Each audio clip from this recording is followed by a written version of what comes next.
ओम अज्ञानतिमिरान्धस्य ज्ञानाञ्जनशलाकया चक्षुरुन्मीलितं येन तस्मै श्रीगुरवे नमो विष्णुपदाय कृष्णपृष्ठाय भूतले श्रीमते जयपताके सन्निधौ नमो आचार्यपदाय नित्याय कृपापदाय गौरकथा वल्लभाय नमः नमो ओम विष्णुपदाय कृष्णपृष्ठाय भूतले श्रीमते भक्तिवेदान्त स्वामी नमस्ते सरस्वती देवे गौरवाणी प्रचारिणे निर्विशेष शून्यवादी पाश्चात्य देशतारिणे भुवे गौरचन्द्राय राधिकाय तदालये कृष्णाय कृष्णभक्ताय तद्भक्ताय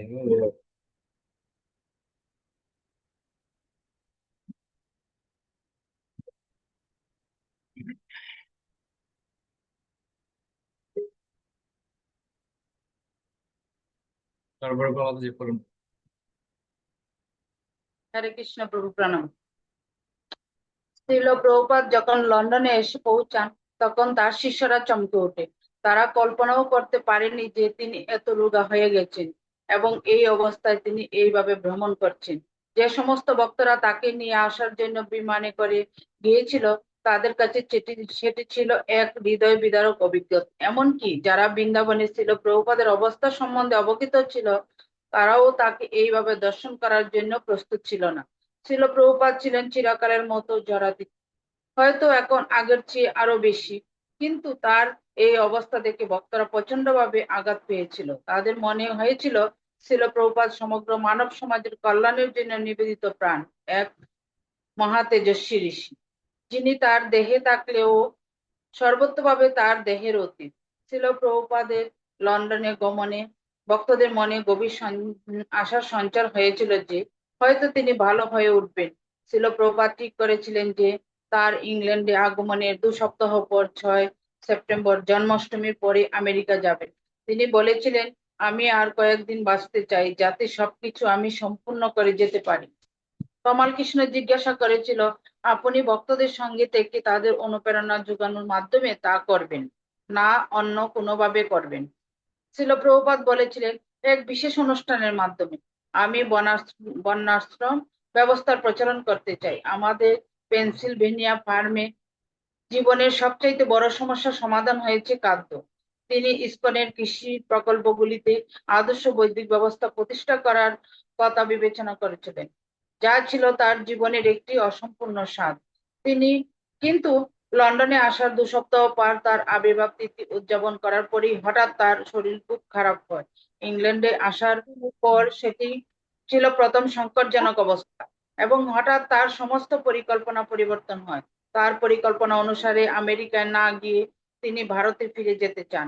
তিনি বোম্বাইয়ের কথা বলেন, আমি যদি আর কয়েকদিন বাঁচি তাহলে আমি বোম্বাই মন্দিরে উদ্বোধন করে যেতে চাই। আমরা এখানে কয়েকদিন অপেক্ষা করে তারপর বোম্বে ফিরে যেতে পারি। বোম্বাইয়ের মন্দিরের জন্য আমি অনেক পরিশ্রম করেছি। আমি যদি সেই মন্দিরে উদ্বোধন দেখে তারপরে মরতে পারি তাহলে সেটি হবে অত্যন্ত শান্তিপূর্ণ মৃত্যু। আর আমি যদি বেঁচে থাকি তাহলে আবার আমি এখানে ফিরে আসতে পারি। ছিল প্রভুপাদ বোম্বাইয়ের ফিরে যান, কিন্তু তার স্বাস্থ্যের কোনো উন্নতি হয় না। অবশেষে তিনি ঘোষণা করেন যে এই রকম সংকটজনক অবস্থায় বোম্বাইয়ে না থেকে তিনি বৃন্দাবনে কৃষ্ণ বলরাম মন্দিরে ফিরে যেতে চান। তমাল কৃষ্ণ বলেছিল, কিন্তু ছিল প্রভুপাদ, এখানকার সমস্ত ভক্তদের কি হবে? এরা আপনাকে এত ঐকান্তিক ভাবে সেবা করছে, আপনাকে ছাড়া কিভাবে তারা মন্দিরের উদ্বোধন অনুষ্ঠান করবে? এখানকার সমস্ত ভক্তরা যখন শুনবে যে আপনি বৃন্দাবনে যাচ্ছেন তখন তারাও সেখানে যেতে চাইবে, তারা এখানে থাকতে চাইবে না। তখন তারাও তাদের সমস্ত দায় দায়িত্ব ফেলে রেখে আপনার সঙ্গে যেতে চাইবে।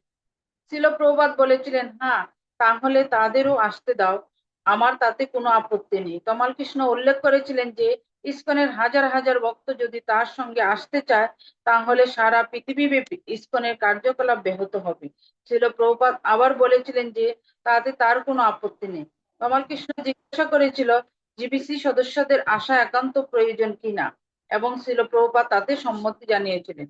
কৃষ্ণ বলরাম মন্দিরের ভক্তরা 1 মাসের মধ্যে ছিল প্রভুপাদের স্বাস্থ্যের যে প্রচন্ড অবনতি হয়েছে তা দেখে অত্যন্ত মর্মাহত হয়েছিল। তার ঘরটি ঠিক আগের মতোই রয়েছে, তবে তাতে সংযোজন হয়ে সংযোজন হয়েছে একটি নতুন বড় খাট। তিনি তার উপর শুলেন এবং তার সেবকেরা পর্দা টেনে দিয়ে ঘরে আলো নিভিয়ে দেয়। প্রায় 5 মিনিট তিনি নিঃশব্দে চোখ বুজে শুয়ে থাকেন। কমল কৃষ্ণ বলে, ছিল প্রভুপাদ, এখন আপনি আপনার গৃহে ফিরে এসেছেন। নিশ্চল ভাবে তিনি শুয়ে আছেন। তারপর ধীরে ধীরে তিনি তার হাত দুটি বুকের কাছে টেনে এনে জোর করে নমস্কারের ভঙ্গিতে বললেন, ধন্যবাদ। তাকে দেখে অনেকটা আশ্বস্ত বোধ করেছেন বলে মনে হয়। কমল কৃষ্ণ বলে, এখন আপনি শ্রী শ্রীকৃষ্ণ বলরামের তত্ত্বাবধানে রয়েছেন। তিনি মৃদু হেসে ধীরে ধীরে মাথা নেড়ে বলেন, হ্যাঁ শ্রীকৃষ্ণ। তদীয় পদ পঙ্কজ পঞ্জরান্তম। সম্রাট কুলশেখরের প্রার্থনায় পুনরাবৃত্তি করে তিনি বলেন, হে কৃষ্ণ, দয়া করে তুমি এখনই আমাকে মরতে দাও, যাতে হংসরূপী আমার মন তোমার শ্রী পাদপদ্ম প্রদক্ষিণ করতে পারে। তা না হলে প্রয়াণকালে যখন আমার কণ্ঠ অবরুদ্ধ হবে, তখন কিভাবে তোমাকে স্মরণ করব। ছিল প্রভুপাদের অবস্থা যদিও সংকটজনক ছিল, তবুও তিনি সর্বদা শ্রীকৃষ্ণের চিন্তায় মগ্ন ছিলেন। শ্রীকৃষ্ণের নাম, তার রূপ, তার লীলা অথবা তার প্রেমময়ী সেবার মাধ্যমে। ছিল প্রভুপাদ প্রস্তাব করেছিলেন পূর্বের মতো প্রতিদিন 9:30টার সময় তিনি শ্রী শ্রীকৃষ্ণ বলরামকে দর্শন করতে যাবেন, কিন্তু তার সেবকেরা তাকে অনুরোধ করে সেদিন বিশ্রাম নিয়ে তার পরের দিন থেকে শ্রী শ্রীকৃষ্ণ বলরামের দর্শনে যেতে। ছিল প্রভুপাদ বলেছিলেন, তোমাদের যা ইচ্ছা আমি তাই করব। কমল কৃষ্ণ প্রভুপাদকে জিজ্ঞাসা করে কবিরাজ এসে তাকে দেখুক, তা তিনি চান কিনা। প্রভুপাদ আপনি যে বলেছেন, ভালো অথবা মন্দ হোক একজন পতি থাকতেই হবে। ছিল প্রভুপাদ মাথা নাড়েন। তারপর তিনি বলেন, এখন সবকিছু ভালোভাবে পরিচালনা করো আর আমাকে কৃষ্ণ বলরামের কথা চিন্তা করতে দাও। ছিল প্রভুপাদের ডাকে 23 জন জিবিসি সদস্য আবার বৃন্দাবনে সমবেত হতে শুরু করে। ভারাক্রান্ত হৃদয়ে তারা সেখানে আসে, কিন্তু তবুও তার কাছে এসে তাদের প্রগতির সংবাদ জানিয়ে তারা গভীর তৃপ্তি অনুভব করে। সেই সংবাদে ছিল প্রভুপাদ খুশি হন এবং তার অসুস্থতা সত্ত্বেও নেতাদের পূর্বের মতোই অনুপ্রাণিত করেন। প্রকৃতপক্ষে তিনি জিবিসি সদস্যদের ডেকেছিলেন যাতে তারা তার জন্য কীর্তন করে। এখন ডাক্তারের ওষুধ না নিয়ে তিনি কেবল হরিনাম মহামন্ত্রের ওষুধ গ্রহণ করতে চেয়েছিলেন। তিনি যখন শুনেন যে তার বন্ধু ডক্টর ঘোষ বৃন্দাবনে একটি ক্লিনিক খোলার জন্য আসছেন এবং তিনি তার শুশ্রূষা করতে পারেন, তখন তিনি সেই প্রস্তাব প্রত্যাখ্যান করেন। তিনি বলেন, সমস্ত ডাক্তারেরা এসে ওষুধ দিয়ে প্রাণে বাঁচিয়ে রাখার চেষ্টা করে, আমি এইভাবে বেঁচে থাকতে চাই না। ডাক্তার ঘোষ যদি তার ক্লিনিক খোলার জন্য এখানে আসতে চান, তাহলে তিনি আসতে পারেন, তবে আমাকে শুশ্রূষা করার জন্য নয়। কমল কৃষ্ণ জিজ্ঞাসা করে, তারা অন্তত বৃন্দাবনের স্থানীয় কোনো ডাক্তারকে ডাকতে পারে কিনা। ছিল প্রভুপাদ বলেছিলেন, না, আমি বরং একমাত্র কীর্তনের আশ্রয় গ্রহণ করব। কমল কৃষ্ণ সম্মতি জানিয়েছিল যে কীর্তনই হচ্ছে সর্বশ্রেষ্ঠ ঔষধ, কারণ তার মাধ্যমে তারা শ্রীকৃষ্ণের সাহায্য প্রার্থনা করতে পারে। ছিল প্রভুপাদ বলেন, তোমরা বরং আর আমাকে রক্ষা করার জন্য শ্রীকৃষ্ণের কাছে প্রার্থনা করো না, আমাকে এখন মরতে দাও। হরিকেশকে ট্রাঙ্ক কল করে তৎক্ষণাৎ বৃন্দাবনে আসার কথা তখন বলা হয়। তখন তাকে বলা হয়েছিল চরম দুঃসংবাদের জন্য প্রস্তুত থাকতে। তৎক্ষণাৎ সে ছাপাখানার সঙ্গে যোগাযোগ করে, যারা তখন কয়েকটি বই ছাপাচ্ছিল, এবং তাদের তিনি বলেন তার পরের দিনে কয়েকটি কপি অগ্রিম তৈরি করে রাখতে হবে। তাই সে যখন ভারতগামী প্লেনে চড়ে, তখন সে তার সঙ্গে করে নিয়ে যায় জার্মান ভাষায় শ্রীমদ ভাগবতের 2য় স্কন্ধ, 3 খণ্ডে লীলা পুরুষোত্তম শ্রীকৃষ্ণ, এবং যুগোস্লাভিয়া ভাষায় শ্রী ইসু উপনিষদ। হরিকেশ ছিল প্রভুপাদকে 7টি নতুন বই দেখায়। তিনি লীলা পুরুষোত্তম শ্রীকৃষ্ণ বইয়ের প্রথম খণ্ডটি নিয়ে মলাটের রাধাকৃষ্ণের ছবিটি দেখতে থাকেন। একটু পরেই তিনি কাঁদতে শুরু করেন এবং হাত বাড়িয়ে হরিকেশের মাথা স্পর্শ করতে চেষ্টা করেন। সে নিজেকে তার স্নেহের অযোগ্য বলে মনে করে তার হাতটি ধরে। ছিল প্রভুপাদ বলতে থাকেন, তুমি এখানে টাইপ করে তোমার মূল্যবান সময় নষ্ট করেছিলে। ছিল প্রভুপাদ ইউরোপে প্রচার করতে যাওয়ার আগে হরিকেশ তার সেক্রেটারি ছিল। সেই সম্বন্ধে তিনি বললেন, আমি তোমাকে বলেছিলাম তুমি যাও, আমরা 10 জন সেবক ছিল। তুমি মনে করেছিলে যে তোমাকে দূরে পাঠিয়ে দিয়ে আমি তোমাকে হেয় করেছিলাম। না, এখন তুমি বুঝতে পারছো? হ্যাঁ, আমি বুঝতে পারছি। হরিকেশ কাঁদতে কাঁদতে বলে, আমি ভেবেছিলাম এই বুদ্ধিমান ছেলেটি কেন এখানে বসে বসে টাইপ করে তার সময় নষ্ট করবে। প্রভুপাদ সব কয়টি বই মনোযোগের সঙ্গে দেখতে দেখতে বলেন, ছাপা এবং সবকিছু অত্যন্ত উন্নত ধরনের। তিনি জিজ্ঞাসা করেন, কতগুলো বই ছাপা হয়েছে? এবং হরিকেশ উত্তর দেয়, 150,000 বই, কৃষ্ণ বই, 60,000 শ্রীমদ ভাগবত দ্বিতীয় স্কন্ধ এবং 10,000 ঈশু উপনিষদ। এই ঈশু উপনিষদ গুলি তুমি বিতরণ করতে পারবে? প্রভুপাদ জিজ্ঞাসা করলেন। সেই ঘরে উপস্থিত সমস্ত ভক্তরা জানতো যে প্রচন্ড বিপদের ঝুঁকি নিয়ে হরিকেশ ছিল প্রভুপাদের গ্রন্থগুলি পূর্ব ইউরোপের কমিউনিস্ট দেশগুলিতে বিতরণ করছে। তা জানার ফলে সেই আবেগপ্রবণ মুহূর্তটি আরো তীব্র হয়ে উঠেছিল। হরিকেশ ছিল প্রভুপাদকে আশ্বাস দেয় যে বইগুলি তারা যুগোস্লাভিয়া অবশ্যই বিতরণ করতে পারবে, তাহলে আরো চাপাও। ছিল প্রভুপাদ বলেছিলেন, গ্রন্থ প্রকাশনা ব্যাপারে তারা বহুক্ষণ ধরে আলোচনা করেছিলেন। গ্রন্থগুলি ছিল শ্রীল প্রভুপাদের সর্বস্ব। বইগুলি নিয়ে হরিকেশের আগমনের পর ছিল প্রভুপাদ এক গভীর আনন্দ অনুভব করেছিলেন, যা হরিকেশ এবং উপস্থিত অন্য সমস্ত ভক্তদের মধ্যে সঞ্চারিত হয়েছিল। সকলে গভীরভাবে অনুভব করেছিল যে তারা এক অপ্রাকৃত ভাব বিনিময়ের অভিজ্ঞতা অর্জন করছে। ছিল প্রভুপাদের সঙ্গে ভাব বিনিময় এবং যতক্ষণ পর্যন্ত তারা ঐকান্তিকভাবে যুক্ত থাকবে ততক্ষণ এই সম্পর্কের বিনাশ হবে না। এখন শুধু আপনাকে ভালো হয়ে উঠতে হবে। হরিকেশ বলে, আরো সুস্থ হয়ে উঠতে হবে। সুস্থ?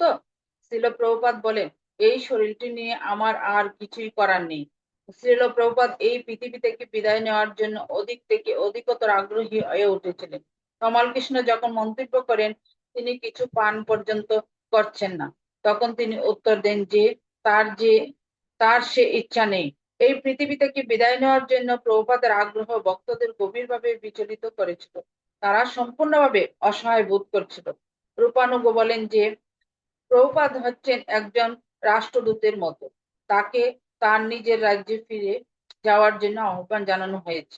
জয়া দৈত্য বলেছিল যে ছিল প্রভুপাদ তার শিষ্যদের সবকিছু শিক্ষা দিয়েছিলেন, এখন তিনি তাদের শেখাচ্ছেন কিভাবে মৃত্যুকে বরণ করতে হয়, পরস্পরের সঙ্গে সহযোগিতা করার গুরুত্ব সম্বন্ধে এবং ভবিষ্যতে কি করে ইসকনের কার্যকলাপ চলতে থাকবে সেই সম্বন্ধে ভক্তরা নিজেদের মধ্যে আলোচনা করত। কিন্তু সেই সবই ছিল অত্যন্ত বেদনাদায়ক।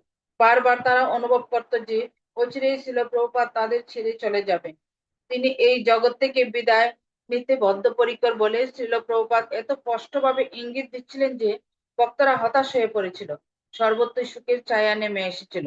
তারপর শ্রীল প্রভুপাদ একদিন তাদের বলেছিলেন বৈষ্ণবের তিরোভাবের পর কি করণীয় সেই সম্বন্ধে তার সন্ন্যাস গুরু কেশব মহারাজের শিষ্য নারায়ণ মহারাজের সঙ্গে বিশদভাবে আলোচনা করতে। তিনি বলেছিলেন কোথায় তাকে সমাধিস্থ করা হবে এবং তিনি নির্দেশ দিয়েছিলেন তার অকপটের পর যেন বৃন্দাবনের প্রধান মন্দিরগুলিতে ভোগ দেওয়া হয় এবং ইসকন তার ব্যয়ভার বহন করে। একদিন একদিক দিয়ে সবকিছুই যেন স্বাভাবিকভাবে চলছিল।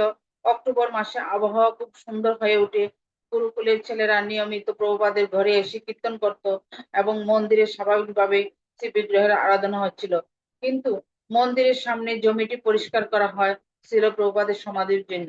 যদিও পূর্বে প্রভুপাদ আশ্বাস দিয়েছিলেন যে তিনি আরো কিছুদিন এই মন্দিরে থাকবেন। তিনি বলেছিলেন যে তার জীবন শ্রীকৃষ্ণের হাতে, সবকিছুই শ্রীকৃষ্ণের হাতে। তিনি সম্পূর্ণভাবে স্বাধীন ছিলেন না। পক্ষান্তরে শুদ্ধ ভক্ত সর্বত্রভাবে শ্রীকৃষ্ণের কাছে আত্মসমর্পিত, তা সে যে বা অবস্থাতেই হোক না কেন। শ্রীকৃষ্ণের সর্বশ্রেষ্ঠ ভক্ত ব্রজ গোপিকাদের মতো ভাব অবলম্বন করে শ্রী চৈতন্য মহাপ্রভু প্রার্থনা করেছিলেন, তুমি আমাকে গভীর অনুরাগে আলিঙ্গন করো অথবা আমাকে দেখা না দিয়ে মনমোহিত করো, তাতে কিছু যায় আসে না। আমি তোমার পদসেবারতা দাসী এবং তুমি আমার প্রাণনাথ। তোমাকে ছাড়া আর আমি আর কাউকেই জানি না। ওকে ভগবানের ওকে সঙ্গে ওকে ওকে শুদ্ধ ভক্তি ওকে।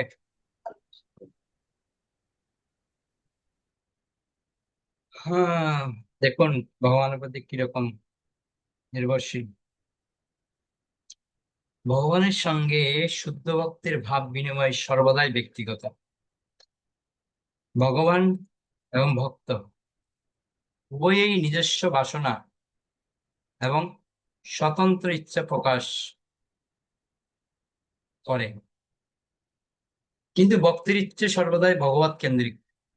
তার বাল্যলীলায় শ্রীকৃষ্ণ কখনো মা যশোদার ননির ভাণ্ড ভেঙে দিতেন, এবং কখনো আবার মা যশোদা তাকে ধরে দড়ি দিয়ে বেঁধে রাখতেন। কিন্তু সব সময় তার ভক্তের ইচ্ছা এবং ভগবানের ইচ্ছা একই উদ্দেশ্যে প্রণোদিত, যদিও কখনো কখনো তা প্রেমের সংঘাত রূপে প্রকাশিত হয়।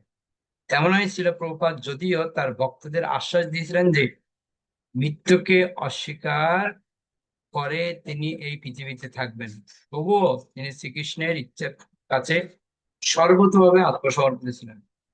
ছিল প্রভুপাদ তার শারীরিক সুস্থতা সম্বন্ধে শিষ্যদের প্রার্থনা করতে শিখিয়েছিলেন, শ্রীকৃষ্ণ, যদি তোমার ইচ্ছা হয় তাহলে দয়া করে ছিল প্রভুপাদকে সুস্থ করে তোলো। তার মধ্যে নিজের আত্মসমর্পণের ভাবটি ব্যক্ত করেছিলেন।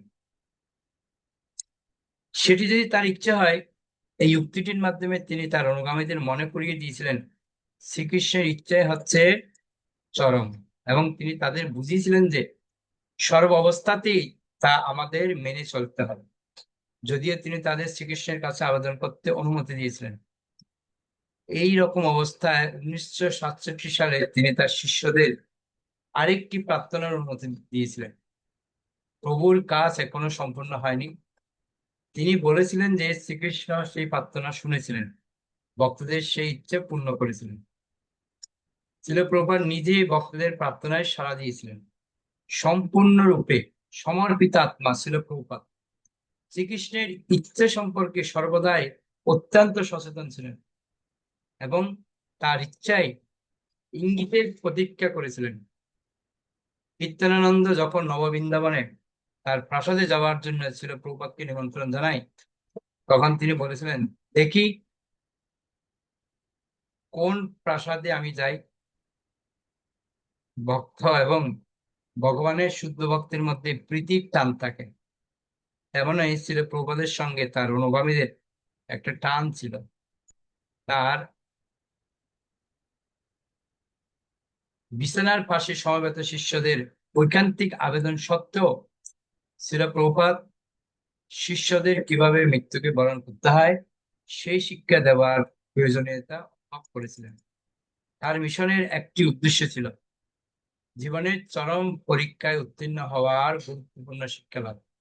কিন্তু এখন তার শিষ্যরা তাকে অনুরোধ করছে মৃত্যুকে বরণ করার সেই শিক্ষা স্থগিত রেখে তিনি যেন প্রচার ক্ষেত্রে তাদের সঙ্গে যুক্ত থাকেন। ছিল প্রভুপাদ রাজি হয়েছিলেন, এবং তিনি দেখিয়েছিলেন যে তিনি যদি তা চান তাহলে তা তিনি করতে পারেন। তবে এক সময় না এক সময় তাকে জীবনের অন্তিম অবস্থার সম্মুখীন হওয়ার শিক্ষা দিতেই হবে। ছিল প্রভুপাদের কার্যকলাপের একটি বিশেষ দিক ছিল মানব জীবনের অবস্থার সঙ্গে ঘনিষ্ঠভাবে যুক্ত থাকলেও সর্বদাই তা থেকে সম্পূর্ণ মুক্ত থাকতেন। সেই সমস্ত অবস্থাগুলি কোনো মতেই তাকে স্পর্শ করতে পারত না। তিনি ছিলেন ভগবানের শুদ্ধ ভক্ত, তাই তিনি কর্মবন্ধনে আবদ্ধ ছিলেন না। পাপ অথবা পুণ্য কোনো কর্মেরই ফল তাকে স্পর্শ করতে পারত না। কর্মের প্রভাবে তাকে জন্মগ্রহণ করতে হয়নি, এবং কর্মের প্রভাবে তাকে অপ্রকট হতে হচ্ছিল না। ছিল রূপ গোস্বামী যে বলে গিয়েছিলেন, যার দেহ মন এবং বাক্য সম্পূর্ণরূপে শ্রীকৃষ্ণের প্রেম সেবায় যুক্ত, তিনি এই জগতে অবস্থান কালেও মুক্ত আত্মা। মানুষ প্রায় এই জগতে শুদ্ধ ভক্তের কার্যকলাপ বুঝতে পারে না। চাঁদের সামনে মেঘ ভেসে যেতে দেখলে মনে হয় যেন চাঁদ আকাশের গায়ে ভেসে চলেছে। তাই শাস্ত্রে সাবধান বাণী উচ্চারিত হয়েছে, কখনোই যেন গুরুদেবকে কর্মের বন্ধনে আবদ্ধ একজন সাধারণ মানুষ বলে মনে না করা হয়। জড়জগতের অতীত থাকলেও শ্রীল প্রভুপাদ বদ্ধজীবদের দেখিয়েছিলেন যে কিভাবে নিরন্তর শ্রীকৃষ্ণের কথা স্মরণ করার মাধ্যমে এবং তার সেবা করার মাধ্যমে তারাও সেই মুক্ত স্তরে অধিষ্ঠিত হতে পারে। তারপর মৃত্যুর সময় তারা শ্রীকৃষ্ণের নিত্য শাশ্বত চিন্ময় ধামে শ্রীকৃষ্ণের কাছে ফিরে যেতে পারে। ছিল প্রভুপাদের সমস্ত শিক্ষাগুলি ছিল অত্যন্ত ব্যবহারিক। ছিল প্রভুপাদের গ্রন্থগুলি কেবল মতবাদ এবং সিদ্ধান্তে পূর্ণ ছিল না, তা ছিল ব্যবহারিক ও উপলব্ধিতে পূর্ণ। প্রভুপাদ যা প্রচার করতেন, তার অনুশীলন করতেন, তার সারা জীবন ছিল একটি দৃষ্টান্ত। তিনি যখন গৃহস্থ জীবনে ছিলেন, তখনও তিনি ব্যাক টু গডের ম্যাগাজিন প্রকাশ করার মাধ্যমে প্রবল উদ্যমে প্রচার করে যাচ্ছিলেন। দারিদ্র ও নানা রকম বাধা বিপত্তি সত্ত্বেও তিনি একটি পারমার্থিক আন্দোলন শুরু করার জন্য সংগ্রাম করে গিয়েছেন, এবং শ্রীকৃষ্ণের কৃপায়, তার গুরু মহারাজের কৃপায় তিনি সফল হয়েছেন। সর্বদাই তিনি তার মানবিক প্রচেষ্টার মাধ্যমে নির্ভীকভাবে কঠিন বিপদ এবং কঠোর তপস্যার সম্মুখীন হওয়ার ইচ্ছা প্রদর্শন করেছেন। সকলে যাতে অনুসরণ করতে পারে, সেজন্য তিনি এক পারমার্থিক জীবনের দৃষ্টান্ত দেখিয়ে গেছেন। তিনি বৃদ্ধ বয়সে একলা বিদেশে গিয়ে নিউ ইয়র্ক শহরের একটি পার্কে হরে কৃষ্ণ মহামন্ত্র কীর্তন করে আমেরিকার যুবক যুবতীদের আকর্ষণ করেছিলেন। সুতরাং সকলেরই কর্তব্য হচ্ছে এই দৃষ্টান্ত অনুসরণ করা এবং নানা রকম বাধা বিপত্তি সত্ত্বেও সেবা করার চেষ্টা করা। শ্রীল প্রভুপাদ অনেক বাধা বিপত্তির সম্মুখীন হয়েছিলেন, কিন্তু তবুও ইচ্ছা শক্তির প্রভাবে এবং শ্রীকৃষ্ণের সহায়তায় সেগুলি অতিক্রম করেছিলেন। সেটি ছিল তার অপূর্ব দৃষ্টান্ত। 500 বছর আগে শ্রী চৈতন্য মহাপ্রভু শ্রীকৃষ্ণের শরণাগত হওয়ার পন্থা 5000 বছর আগে শ্রীকৃষ্ণের প্রদর্শিত পন্থার থেকে আরো অনেক সরল করে দিয়ে গেছেন। এই বিংশ শতাব্দীতে শ্রীল প্রভুপাদ সমস্ত পৃথিবীর মানুষের কাছে এই কৃষ্ণ ভাবনার অমৃত সুলভ করে দিয়েছে।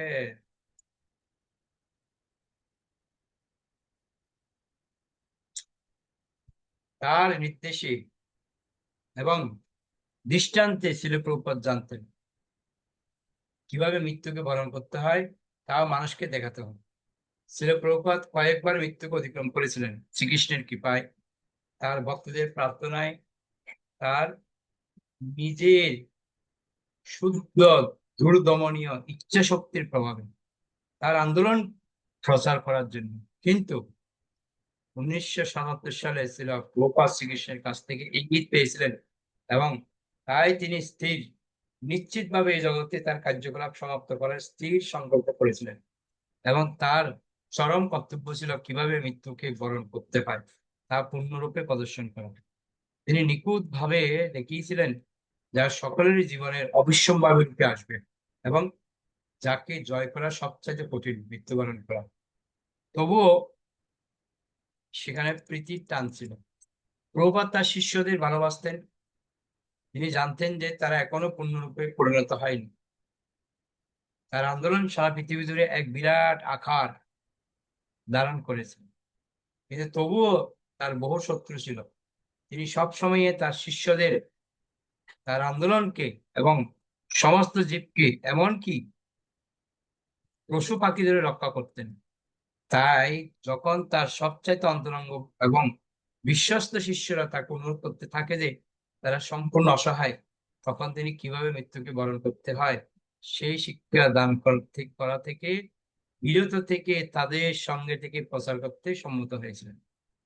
কিন্তু কখন তারা শিলপ্রপাতকে যেতে দিতে সম্মত হবে?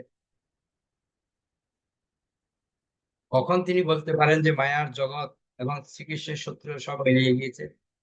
কখন তার শিষ্যরা সম্পূর্ণভাবে পরিণত হবে? প্রকট না হওয়ার কথা মনস্থ করে শ্রীল প্রভুপাদ নিজেকে সর্বতভাবে তার শিষ্যদের হাতে সমর্পণ করেছেন। তিনি তাদের সম্পূর্ণভাবে তার সেবা করতে দিয়েছিলেন। যারা সেই সুযোগ পেয়েছিল, তাদের মনে করে যে পূর্বে ছিল প্রভুপাদ কখনো তার শিষ্যদের এত অন্তরঙ্গ ভাবে তার সঙ্গে মিশতে দেয়নি। সেই সম্পর্কের সঙ্গে 1966 সালে নিউ ইয়র্কে প্রথম যারা এই আন্দোলনে যোগ দিয়েছিল, তাদের সঙ্গে তার সম্পর্কের তুলনা করা যায়। সেই সমস্ত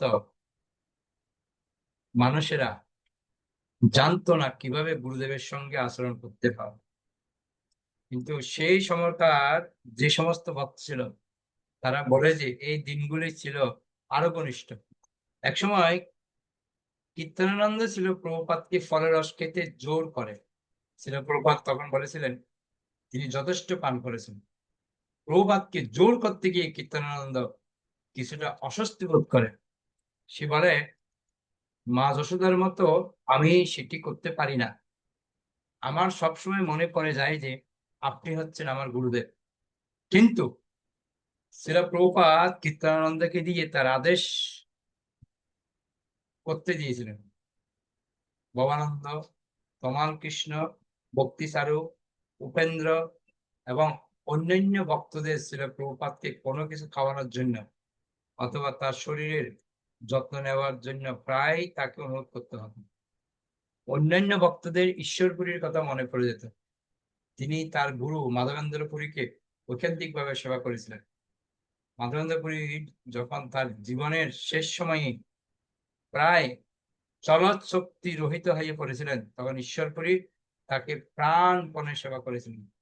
শ্রী চৈতন্য চরিতামৃতে বলা হয়েছে যে ঈশ্বরপুরী এভাবে গুরু সেবা করার ফলে শ্রী চৈতন্য মহাপ্রভুর গুরুদেব হওয়ার সৌভাগ্য অর্জন করেছিলেন।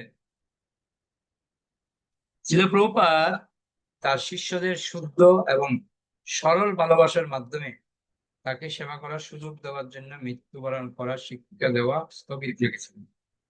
তাকে সেবা করার সুযোগ তিনি কেবল স্বল্প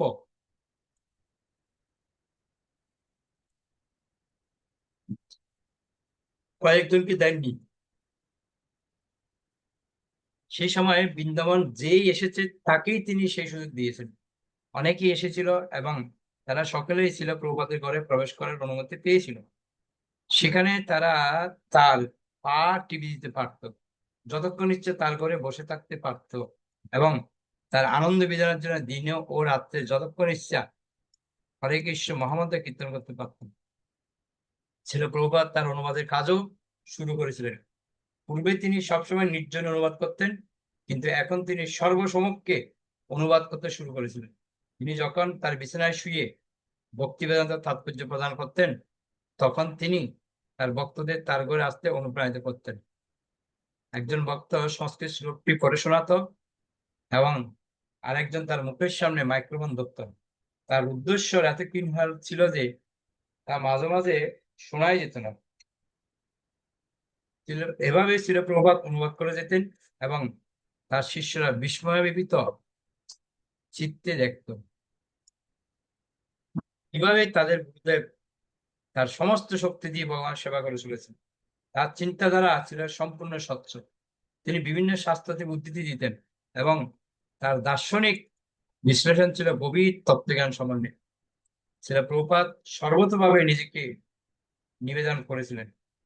সেখানে উপস্থিত ভক্তদের বলেছিলেন, কখনো আমাকে ছেড়ে যেও না এবং তোমাদের ছাড়া আমি থাকতে পারি না। তারা তাকে থাকবার জন্য অনুরোধ করেছিল এবং তিনি নিজেকে সম্পূর্ণভাবে তাদের তত্ত্বাবধানে অর্পণ করে তাদের সেই অনুরোধে সম্মত হয়েছিলেন। জয় শ্রীল প্রভুপাদ কি। তো কষ্ট হচ্ছে এখন করতে, কেন প্রভুপাদের অন্তিম দৃশ্যটা খুব কষ্টকর। দেখুন শরীর কত খারাপ প্রভুপাদের, তারপরে প্রচার বন্ধ করছেন। এত শরীর খারাপ বিছানায় শুয়ে আছে, তাতেও অনুবাদ করছেন, তাৎপর্য বলছেন। তার মানে আমাদের এখান থেকে শিক্ষা নিতে হবে।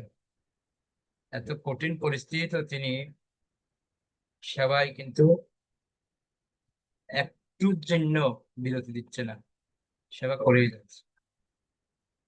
ওকে, অনেক ধন্যবাদ সবাইকে, বৈশ্য প্রণাম।